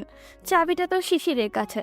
সে ধীর পায়ে নিঃশব্দে শিশিরের রুমের দরজায় সম্মুখে গেল। দরজাটা লাগানো, তার মানে শিশির ভিতরেই আছে। সে নক করলো দুবার। দরজাটা খট করে খুলে গেল। শিশিরের মুখটা কেমন যেন চুপসে আছে। শিশিরকে দেখে মনে হচ্ছে সে কিছু লুকোচ্ছে। আনিশা চাবি চাইলে সে আনিশার দিকে কিছুক্ষণ তাকিয়ে চাবিটা দিয়ে দিল। আনিশা ছাদের দিকে অল্প অল্প করে এগিয়ে যাচ্ছে, হাত দিয়ে বৃষ্টির পানি ছুঁয়ে দিচ্ছে। বৃষ্টির ফোঁটাগুলো তার কোমল শরীরটা বাধাহীনভাবে স্পর্শ করছে। সে দুহাত তুলে বৃষ্টিকে আলিঙ্গন করছে। বৃষ্টির শীতলতা তার সমস্ত গা কাঁপিয়ে তুলছে। অন্যদিকে কেউ তার প্রেয়সীকে দেখছে। বৃষ্টির ফোঁটাগুলোকে তার হিংসে হলো।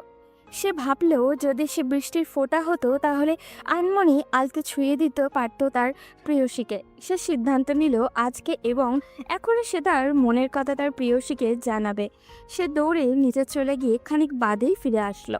চুপিসারে নিঃশব্দে হাঁটু গেড়ে বসলো ঠিক আনিশার পেছনে। মোহগ্রস্তের ন্যায় অনুচ্চ স্বরে আনিশাকে ডাকলো। আনিশা পেছনে ফিরে তাকাতেই সময় যেন আরও একবার থমকালো। দুজোড়া চোখ একে অপরের দিকে স্থির হলো। শিশিরের নিষ্পলক দৃষ্টি তার প্রেয়সীর দিকে নিস্তব্ধ হলো। থেকে থেকে অনাকাঙ্ক্ষিত অনুভূতিরা শরীরে শিহরণ জাগিয়ে দিল। আনিশা পলকহীন চোখে দেখল সেই সৌন্দর্যের পুরুষকে। পুরুষটির চোয়াল ছুঁয়ে বৃষ্টির ফোঁটাগুলো জড়িয়ে পড়েছে। আনিশার কণ্ঠস্বর রোধ হয়ে এলো। শরীরের রন্ধে রন্ধে বিদ্যুৎ খেলে গেল। পেটে অসংখ্য প্রজাপতিরা উড়োউড়ি করল। বৃষ্টির ছন্দময় শব্দগুলো তীব্র হলো। শিশির আনিশার ঠোঁটের পানে তাকিয়ে বার কয়েক শুকনো ঢোক গিলল। তার প্রেয়সীর আরমিক্ত অধর যুগল ক্ষীণভাবে কাঁপছে। সে তৃষ্ণার্তের মতো পুনরায় ঢোক গিলল। বারংবার মোহিত হচ্ছে তার হৃদয়। সে পুনরায় মোহগ্রস্তের ন্যায় পড়ল। প্রেয়সী, আমি জানি না কিভাবে ভালোবাসা ব্যক্ত করতে হয়, তবু তোমায় ভালোবাসি, বড্ড বেশি ভালোবাসি। তোমার স্নিগ্ধতা আমায় বরাবরই মাতাল করে। আমার হৃদস্পন্দন কম্পিত হয়, স্তম্ভিত হয় দু চোখের দৃষ্টি। তোমার নিষ্পাপ মুখটা আমার কাছে সদ্য ফোটা কাঠগোলাপের ন্যায়। প্রতিটা গ্রীষ্মের সূর্যের প্রখর তাপে আমি তোমাকে ভালোবাসতে চাই। প্রতিটা বর্ষায় বৃষ্টি বিলাসে তোমাকে চাই। হাজার বসন্ত একসাথে পাড়ি দিতে চাই। প্রতিটা শিশির বিন্দুতে আমি তোমাকেই চাই। সারা জন্মের জন্য আমার হয়ে থাকবে তো প্রেয়সী? ধরণী থেকে বৃষ্টির প্রকোপ যায়নি। এখনও গগন কাঁপিয়ে প্রবল গতিতে বাড়িধারা ধরিতে আছড়ে পড়ছে। আশেপাশের গাছপালাগুলো সতেজ দেখায়। গাছপালার ফাঁক ফোকর থেকে ছোট ছোট পাখিগুলো কিচিরমিচির শব্দ করে ডাকে। কয়েক মাস কেটে গেছে। সেদিনের দুই মানব মানবী এখন উতাল প্রেমে মর্ত। সেদিন তার বৃষ্টিবিলাসে আরও কিছুক্ষণ স্থায়ী হয়েছিল। দুটি মনের প্রণয়ে ঘটেছিল বারংবার, যার ফলস্বরূপ পরের দিন দুজনেরই শরীর কাঁপিয়ে জ্বর বেঁধেছিল। আনিকা মাহমুদ অস্থির হয়ে পড়েছিলেন। কাকে সামলাবেন তিনি, তার ছেলেকে না ছেলের প্রেয়সীকে? আনিকা মাহমুদ সবই জানতেন। আনিশাকে পুত্রবধূ করতে তার কোনো আপত্তি নেই, থাকার কথাও না। তিনি আনিশাকে ভীষণ ভালোবাসেন। এই কয়দিনে দুজনের প্রণয়ে গভীর থেকে গভীরতর রূপ নিয়েছে। দুজনে খুনসুটিতে সারা বাড়ি মাথায় তুলেছে। ছাদ থেকে বাগান কোনো জায়গা বাদ রাখেনি। আনিকা মাহমুদ আর আশরাফ আহমেদ ছেলের এমন পরিবর্তনে পেয়ে যায় খুশি। তারা কিছুদিন পরেই আনিশার বাড়িতে সম্বন্ধ পাঠাবেন। বাড়ির বউ নয়, মেয়ে করতেই নিয়ে আসবেন আনিশাকে। গোধূলি লগ্ন, আকাশে লালচে আভা ছড়িয়ে ছিটিয়ে আছে। পরন্ত বিকেলের স্নিগ্ধ আলো চারিপাশে বিমোহিত করছে। মৃদুগন্ধ বাতাসে আনিশার কপালের কাছে ছোট্ট চুলগুলো উঠছে।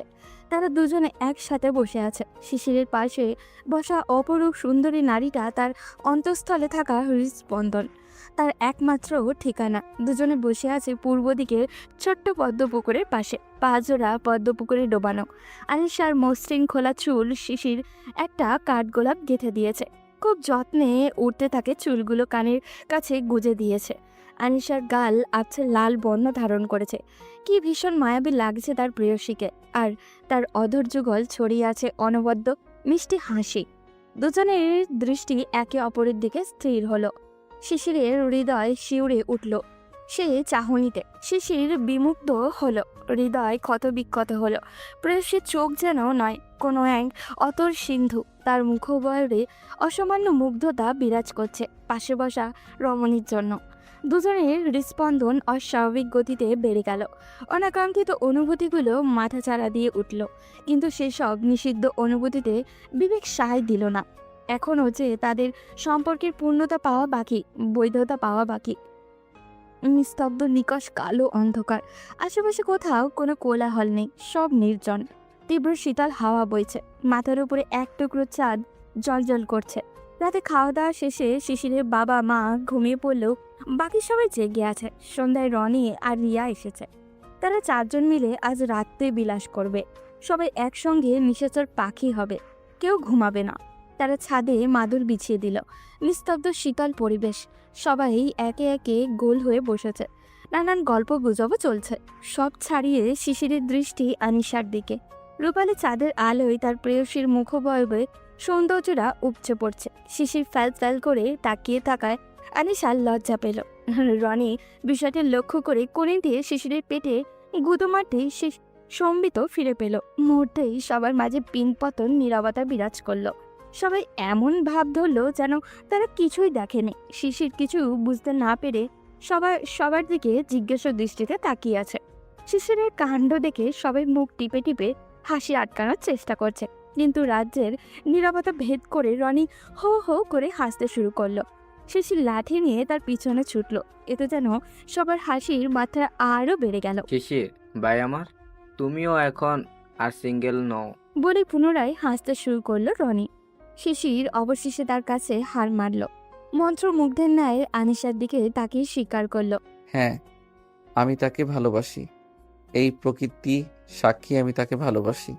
এই চাঁদের আলো সাক্ষী আমি তাকে ভালোবাসি। এই নিস্তব্ধ নির্জন দীর্ঘ রজনী সাক্ষী আমি তাকে ভীষণ ভালোবাসি। আনিশা এবং শিশিরের দিনকাল হেসে খেলে ভালোই যাচ্ছিল, কিন্তু এই সুখ তাদের কপালে বেশি দিন সইল না। মেঘের মতো ঘন কালো অন্ধকার ঘনিয়ে এলো তাদের ভাগ্যে। এক তপ্ত রৌদ্রোজ্জ্বল দুপুরে হঠাৎ করেই আনিশার কাছে একটি ফোন কল এলো। তড়িঘড়ি করে ফোন কানে নিতেই তার কর্ণপাত হলো কিছু যন্ত্রণাময় করুণ তিক্ত শব্দ।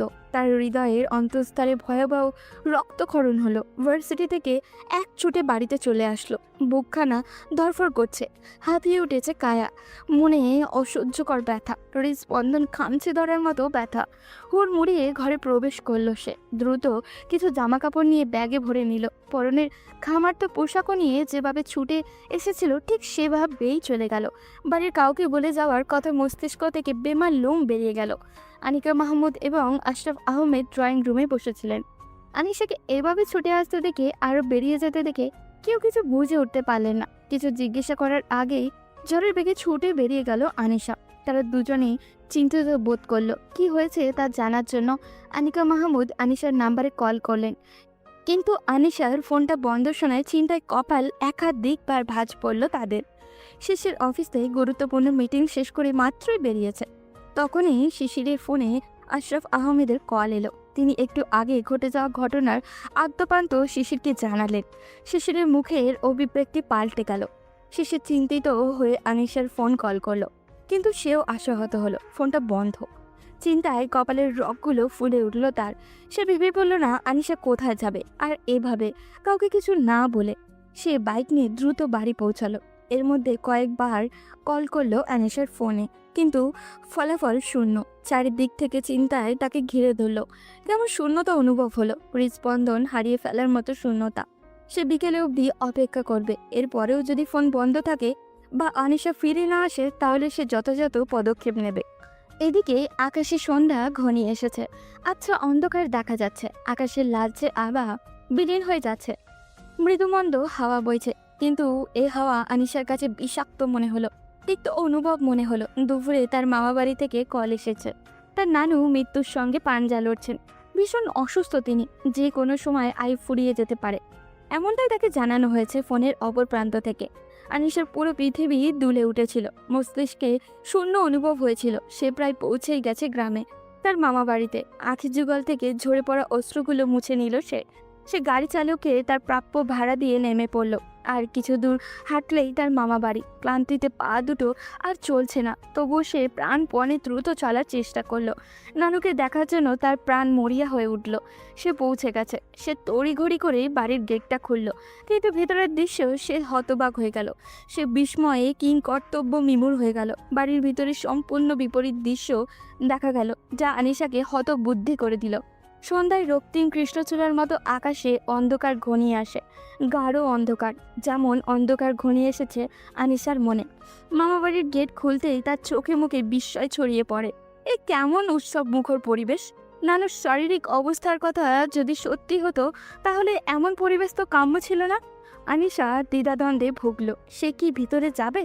আনিশাকে এমন মূর্তির মতো দাঁড়িয়ে থাকতে দেখে তার মামা মামি আনিশার হাত ধরে ভিতরে নিয়ে আসতে চাইলেন, কিন্তু আনিশার পা যেন চলতেই চাইল না। সে ঠায় দাঁড়িয়ে রইল। তার বুঝতে পারলেন তাদের মিথ্যে খুব সহজেই ধরা পড়ে গেছে। এক প্রকার জোর করেই তাকে ভেতরে নিয়ে যাওয়া হলো। আনিশার মনে অদ্ভুত শঙ্কার উদয় হলো, তার নানু বাড়িতে নেই। তাহলে কেন তাকে এমন মিথ্যে কথা বলে এখানে নিয়ে আসা হয়েছে? কিছু একটার আশঙ্কা তাকে ঘিরে ধরল। তার আশঙ্কা যদি সত্যি হয়, তাহলে তার এখানে আসা উচিত হয়নি। বিগত কিছুদিন যাবৎ তার মামা মামি তাকে বিয়ে দিতে উঠে পড়ে লেগেছেন, সেটাও আবার তাদের বখাটে ছেলের সাথে, যে দিনভর মদ আর নেশায় বুঁদ হয়ে থাকে। অনিশা সরাসরি নাকচ করেছে তাদের প্রস্তাব। সে কিছুতেই এ বিয়ে করতে রাজি না। আনিশা তাদের ফোন দিয়ে খুব ভালোভাবেই বুঝতে পেরেছে তার মায়ের সম্পত্তির উপর তো তার মামের আগের থেকেই নজর ছিল, কিন্তু এই নজর যে এতখানি গড়িয়ে যাবে সে গুণাক্ষরেও টের পায়নি। যার ফলস্বরূপ মামা মামির এই কুৎসিত পরিকল্পনায় ফেসে গেছে সে। মধ্যরাত, গাঢ় নিস্তব্ধ অন্ধকার, চারিদিকে নিশাচর প্রাণীরা ডাকাডাকি করছে। শিশির তাড়াতে কর্ণপাতও করল না। সে ব্যালকনিতে বসে চোখ বুজে আছে।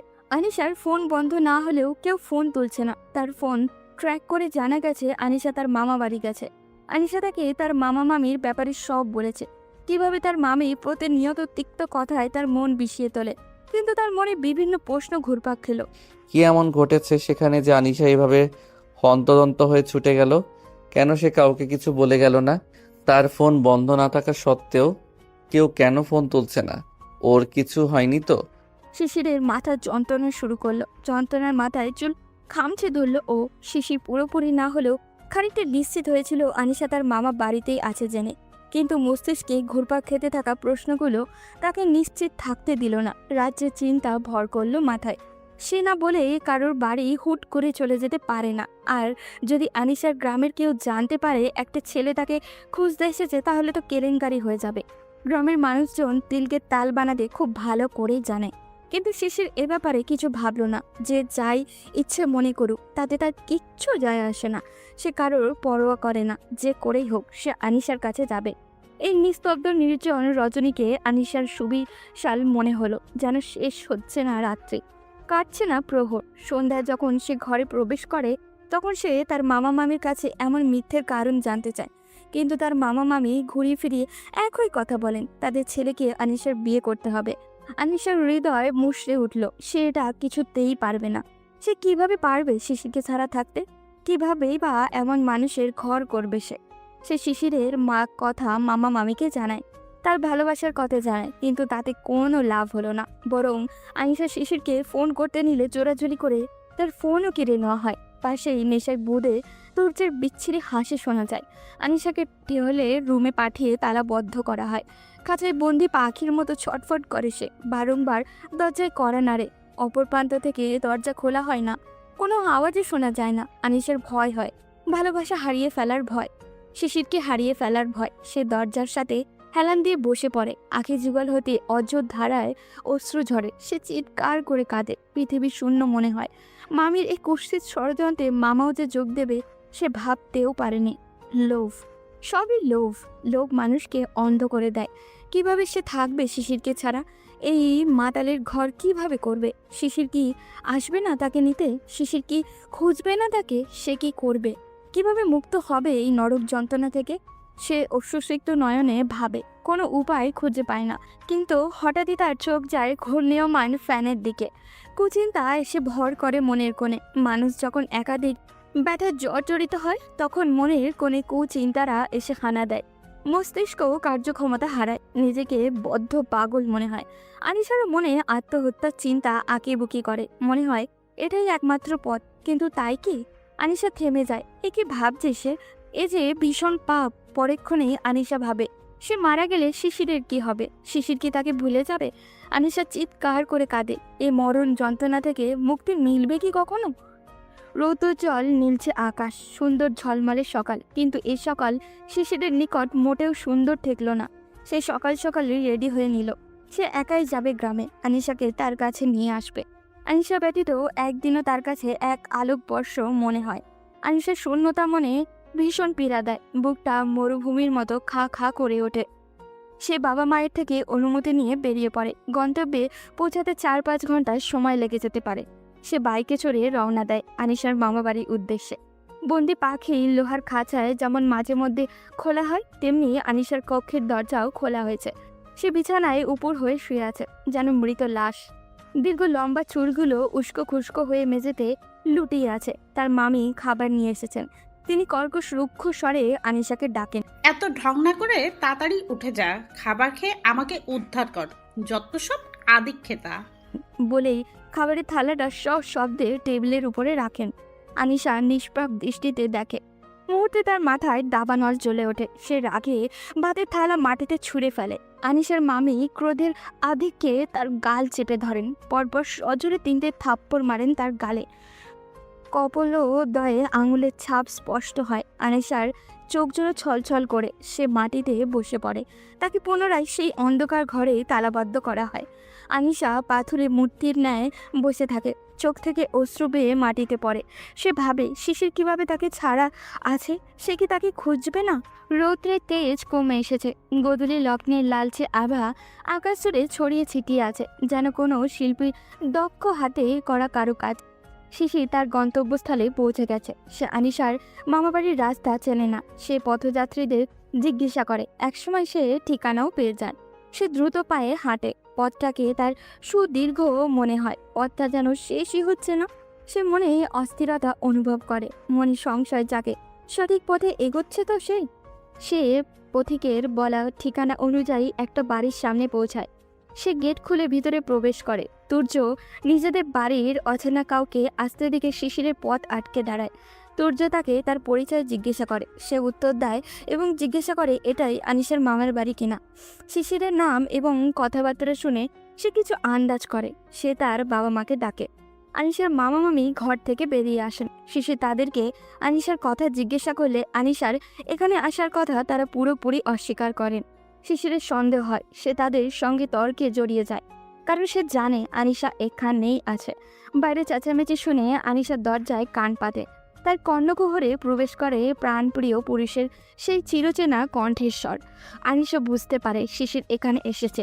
সে জোরে জোরে দরজা ধাক্কাতে থাকে। সে শিশির নাম ধরে চিৎকার করে ওঠে। শিশির তা শুনতে পায়। তার হৃদয় দগ্ধ হয়। তালাবদ্ধ একটা ঘর থেকে পুনরায় আনিশার চিৎকার ভেসে আসে। শিশির জোর করে ঘরে প্রবেশ করতে চায়, কিন্তু পেছন থেকে কেউ তার মাথায় জোরে আঘাত করে। সে করুণ আর্তনাদ করে মাটিতে লুটিয়ে পড়ে। শেষ বিকেলের রঙিন আকাশ, মেঘগুলো যেন রক্তে রাঙানো কোনো শিল্পকর্ম। খানিক বাদে ধরণী অন্ধকারে তলিয়ে যাবে। নিস্তব্ধ হবে পরিবেশ। শিশিরের মাথায় আঘাত করা ব্যক্তিটি তুর্য। লোহার রডের সাহায্যে সর্বশক্তি দিয়ে আঘাত করে সে। শিশির চেতনা হারায়। পেছন থেকে হঠাৎ আক্রমণে মাটিতে লুটিয়ে পড়ে সে। মাথা থেকে রক্তের স্রোত বয়ে যায়। শিশিরের আর্তনাদ শুনে আনিশার চোখ মুখে আতঙ্ক ছড়িয়ে পড়ে।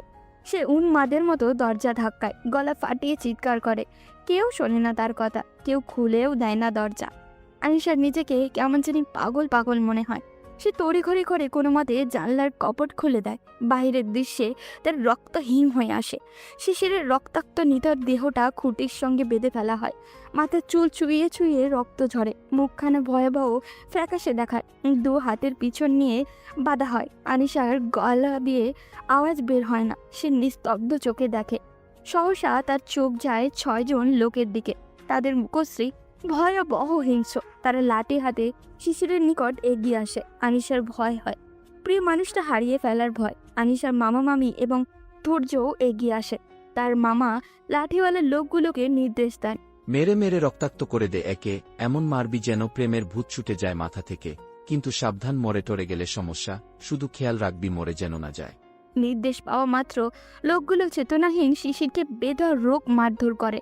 এক একজন সর্বশক্তি দিয়ে আঘাত করছে শিশিরের উপরে।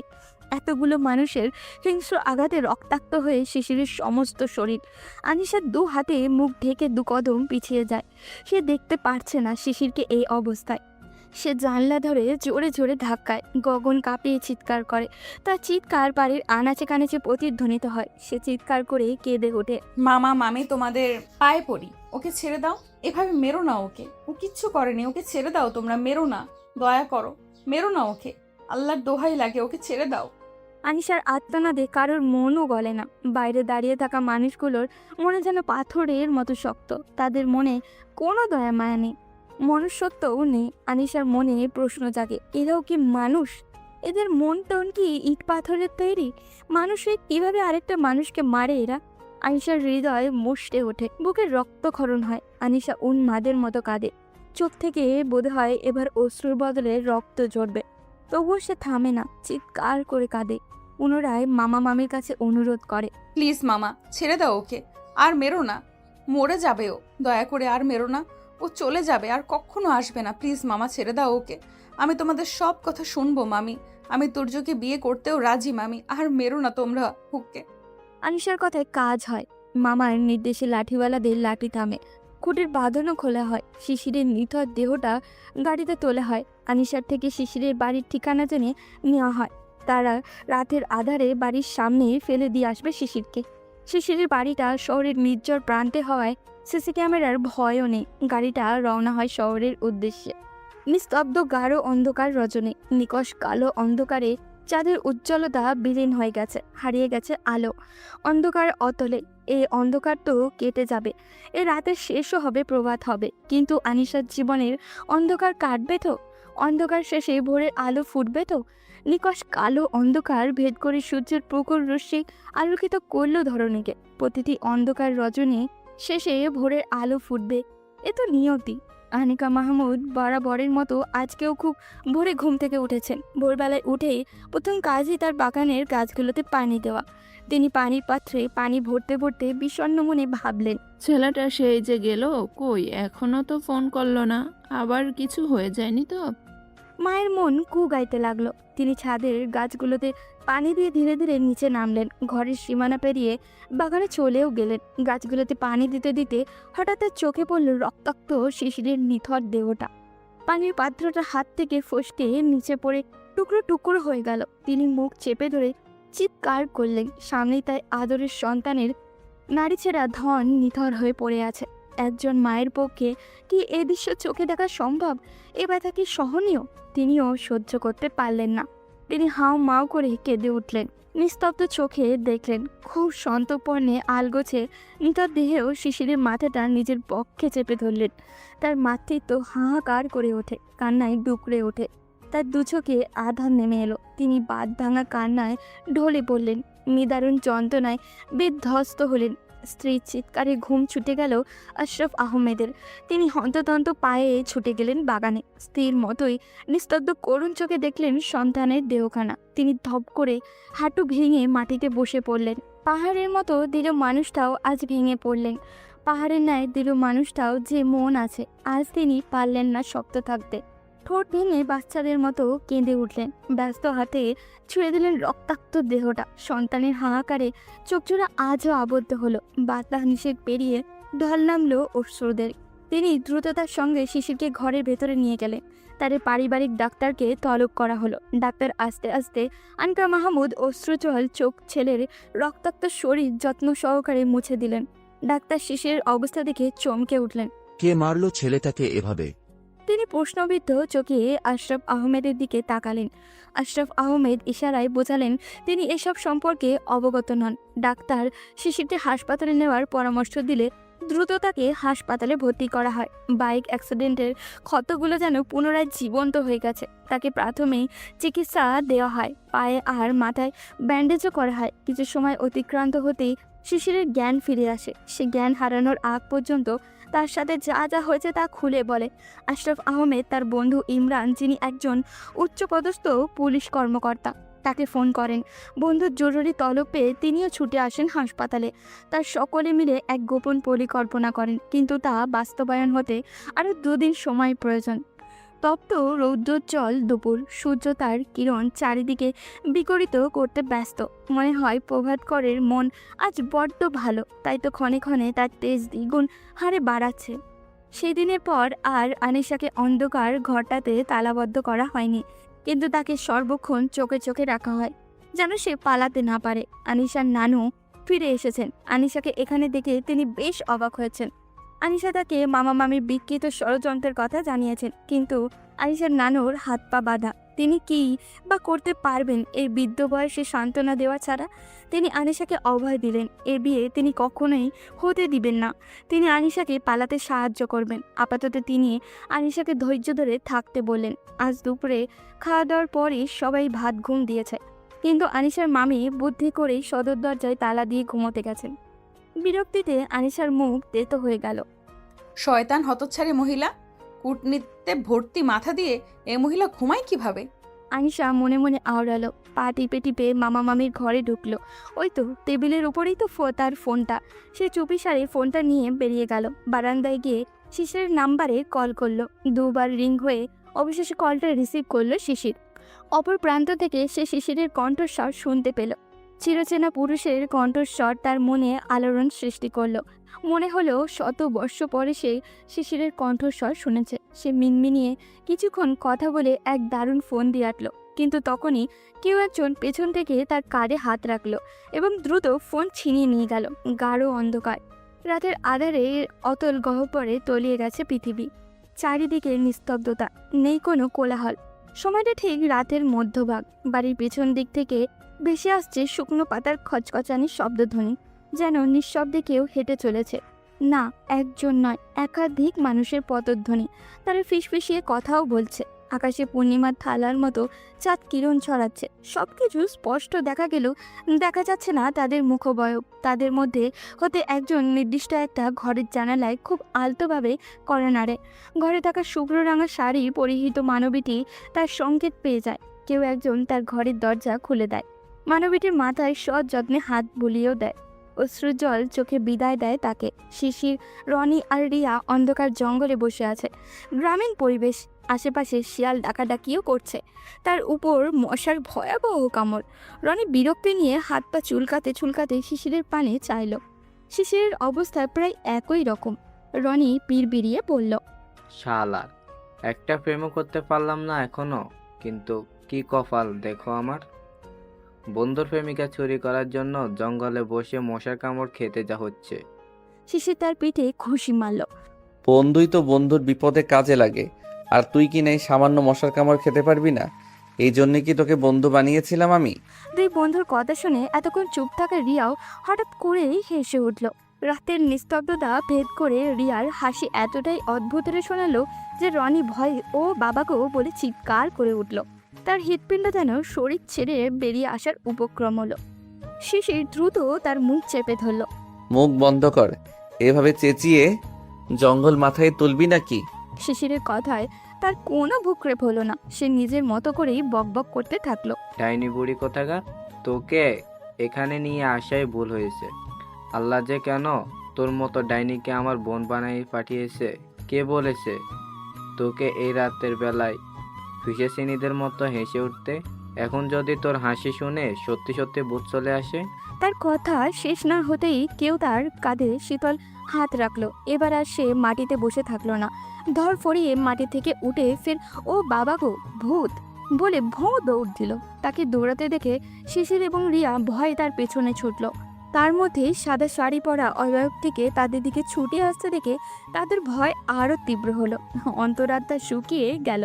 রনি মুখ থুবড়ে নিচে পড়ে গেল। রিয়া আর শিশির তাকে ধরতে ধরতে অবয়বটির মুখখানা স্পষ্ট হলো। রনি উঠে করুণ চোখে আনিশাকে জিজ্ঞাসা করলো। আনিশা আপু, কি দরকার ছিল এ রাত বিরাতে সাদা শাড়ি পরে অতৃপ্ত আত্মার মতো ভয় দেখানোর? ওরা জঙ্গল থেকে বেরিয়ে পাহাড়ি রাস্তায় চলে এসেছে। আনিশাদের গ্রামটা পাহাড়ি এলাকার প্রান্তে অবস্থিত। তারা পাহাড়ের গায়ে খাঁজকাটা সিঁড়ি বেয়ে ছোট্ট এক পাহাড়ের চূড়ায় উঠল। এখানে আজ রাত্রে বিলাস করবে তারা। আপাতত তাদের কোনো চিন্তা নেই। সকাল হতেই আনিশার মামা মামিও কাজিনকে পুলিশ ধরে নিয়ে যাবে, এই ব্যবস্থা তারা আগেই করে রেখেছে। কালকের মধ্যে তাদের বিয়েও সম্পন্ন হয়ে যাবে। শিশির আর আনিশা পাহাড়ের চূড়ায় বসে আছে। আনিশার ভয় হচ্ছে যদি বেখেওয়ালি নিচে পড়ে যায়। সে শিশিরের হাত চেপে ধরল। শিশির আনিশাকে জিজ্ঞাসা করলো। ওই দিনে তো মায়ের খাওয়ার পর যদি আমার হাত পা ভেঙে যেত, তাহলে আমি আপনার পথ চলার ঢাল হতাম। যদি চোখ জোড়ায় আর না দেখতে পেতাম, তাহলে আমি আপনার চোখ হতাম। নয়নের আলো হয়ে পুরো পৃথিবী আপনাকে নিয়ে ঘুরতাম। হতাম যদি ঠিকানাহীন। তাহলে আমি আপনার সুখের ঠিকানা হতাম। বুঝেছেন জুনিয়র? শিশির আবেগ আপ্লুত হলো। তার চোখের কোণে কি জলরাশি দেখা গেল? বোধ হয় হ্যাঁ। সে উচ্চ বাক্যে পৃথিবীকে জানালো। শুনছো গো পৃথিবী, আমি আমার ঠিকানা পেয়ে গেছি। তুমি সাক্ষী থেকো, আমি তাকে নিজের করে পেয়ে গেছি। I love you dear senior. তাদের ভালোবাসা চলতে থাকুক গভীর থেকে গভীরে।